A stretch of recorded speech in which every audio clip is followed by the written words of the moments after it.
George Parker, repeat customer here with REV Cycling, and just wanted to share with you how happy I am to come and pick my Specialized Tarmac up again. Yeah. He's completely overhauled it for the second time, and the last time he did such a good job that I just had to bring my business back to REV Cycling.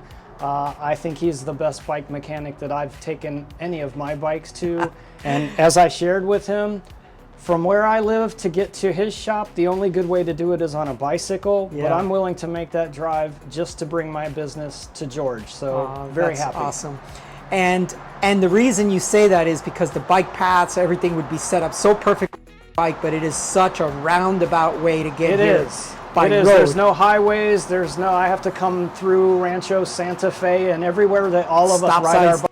Stop sign. And the state patrol was out stopping people on Paseo de Licias today on a weekday, which is a road that most motorists would be over speed limit. But I can't wait to get home and ride this baby. So let's talk a little bit about the history of this bike, because you do now have a newer.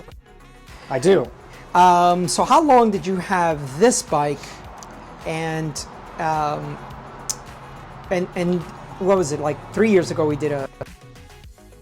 So I bought this bike in 2015. Okay. And it's been around a while. It's been around a while, and it was time to have it serviced about 3 years ago because I was getting ready to take on the hardest climbs in the state of California, and that's how I found George Vargas to begin with. So he got it all ready, and I knocked out all 10 of the hardest climbs in California based on John Summerson's first edition book, and I did it in 9 days. Oh dear. After work on my bike. It rode great, it shifted great, and that was one of the shining accomplishments of my cycling career. Oh my goodness. Now, I will link this down below. And so what George is talking about is John Summerson wrote a book, and he basically categorized a bunch of climbs, and they were monster climbs. I mean, these are 20 milers, 6,000, 6,200 feet of gain in one shot. So let's call that, 3,000 meters, 2,000 meters in one shot of climbing. And these are monster climbs. Not only are they monster climbs, but there are no stores, no cafes midway. There's nothing out there. So you have to come prepared. These are isolated Eastern Sierra climbs, and I was able to knock out 2 of them in one day twice. So something I'm extremely proud of. And that's why I love this bike so much. And even though I bought a brand new expensive Trek this year, I still want to keep this bike in top riding condition. Well, you know, for some folks, it will be their primary bike, and we do not want to in any way denigrate those folks by saying that this is now your backup bike. This is my backup. Ride it frequently. It's geared a little better for some of the 20% hills that I ride around here in San Diego County. Oh, and you just mentioned on my Strava about Boda Hill. That's a monster. That thing is steep as heck. That's a monster climb. It's closer down to where I live in North County, San Diego. And there's a lot of steep climbs around the Black Mountain area that I kind of ride, but that's closer to where I live. So we're going to talk about gearing as we go through. So the first things first, we're going to walk our way through from brake hood back to the back of the frame, back of the bike. So I'm going to recommend that he keep these on hand, because I get a lot of folks that are looking for 9,000 brake hoods or 7,800 brake hoods, and they're just impossible to find. So right now they are still in production. It's nice to have some spare parts laying around. They're getting a little thin, and you can tell by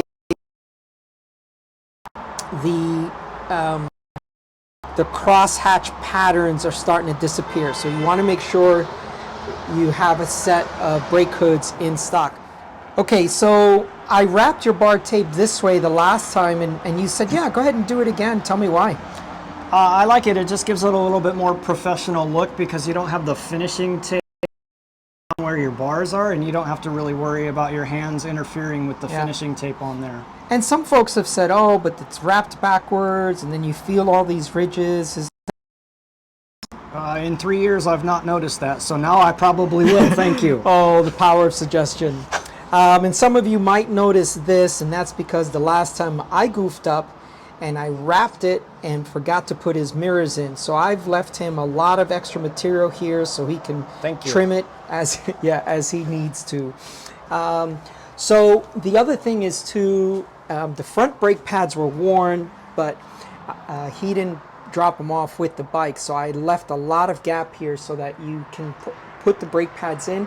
Hopefully it'll only be a minor adjustment. Okay. But you'll have a lot more material, so that's why I left a lot of gap here. I trued the wheels. I also lubed all the nipples. So you don't ride to coast, but just corrosion is the enemy of wheels. So again, we have a Ultegra group set, and you mentioned, oh, and by the way, one of the things I love about this bike is external cable routing all the way through for the brakes and also the shifting. You can, you can just troubleshoot shifting issues much, much better.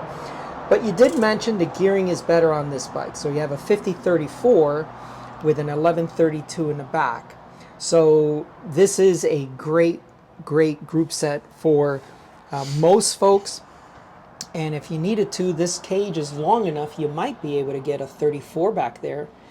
If you ever think you need one-to-one, but I've climbed with you, I don't think you need it. Yeah, so this is just a great little bike. Oh, and I took so for the majority of the job, the bike was clamped to the seat post, but then I took the seat post out in the end, and then you've got fresh fiber, what do they call that? Seat grease? paste. Carbon fiber Paste. paste. Yeah, I put that in there. So you got a fresh coat of that. You brought the bike to me with a very clean drivetrain. Unfortunately, the chain was worn out. And guess what? I've done that before. I've cleaned my drivetrain, and then I'm like, should I just check that chain? And it was worn out. And I'm like, oh, I spent all that time doing that. But the good news was that the cassette seems to be fine. I didn't actually snap into the pedals, so I couldn't go up anything steep, and I couldn't do any sprints. So we have a chain that was very worn out. When you ride it, make sure that you gently ease on the power through different successive efforts, and then just eventually give it a good go, because I don't know if that cassette's going to slip. But everything looked fine. You got nice flat tops on all of your cogs, so you should not have any issues. I think we removed the chain in just the right time. So yeah, this is a great little bike. I know there are a lot of these out in the marketplace. So yeah, any last comments on this bike? Not on the bike, but if you're looking to have your bike serviced, I highly recommend you bring it to George here at REV Endurance. Aw, thanks, man. Thanks. George, it's always so funny calling you George, but that is your name. George, thank you so much for the business. I really, really appreciate it this time of year. Even though the weather is lovely, this time of year, we're talking last week in October, business starts to slow down. All events are done, all races are done, so people just, I don't know, they don't have any reason to bring their bikes in for a major tune-up, so thank you. You bet. In fact, that's the best time to bring it in, because It's not busy. it's not busy. Yes. All right. Thank you, George. And for everyone else, thanks for watching, and please like and subscribe. We'll see you up the road.